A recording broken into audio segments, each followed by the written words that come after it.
We're speaking now to Hugh Gillanders from General Electric. Hugh, could you please give us your input into the big picture debate that's taking place in Brussels right now? What direction does GE want to see the future of regional policy go?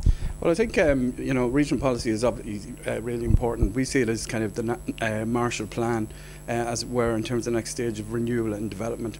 And I think we should focus in.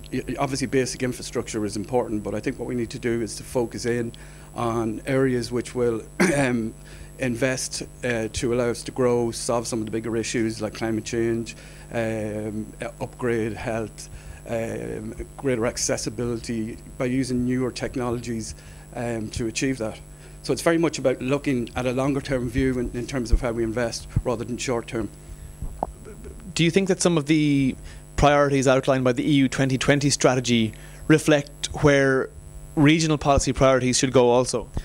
Yeah, I think they do. I mean, they've identified a number of key platforms, and I think the key will be, how regional policy develops, how structural funds are spent between now and 2013, but also I think there's an issue in relation to what happens after that and the direction that takes, and I think innovation's got to be key to that.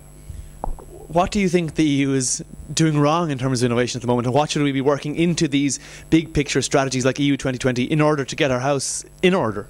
Well, I think, one of the things and a key issue for us in terms of a region, in terms of an economic grouping our region, it really is that we're now beginning to lag behind some of our competitor regions, like for example China, Asia and so on. And the challenge for us is to create innovation that will create jobs and will give us that economic advantage.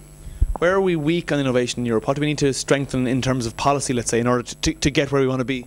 I think we've got to create a better environment that incentivises businesses to invest in innovation and new technologies, and I think that's got to be a focus. So we've got to kind of businesses prepared to play its part. I think governments and member states need to be in a position to put cash on the table and incentivise and create structures and the environment that allows that to flourish.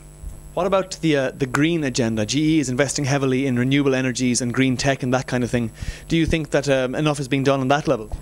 Quite frankly, I think post Copenhagen, one of the challenges I think for government really is, and for Europe also, is where do we go from here?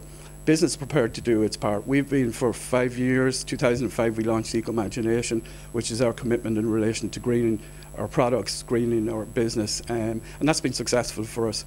I think from the point of view of the challenge for Europe, it's really about creating a greener environment, using structural funds better to do that, and address those challenges in terms of climate change, jobs, access to healthcare and so on. Okay. Hugh Gillanders from GE, thank you so much. Thank you.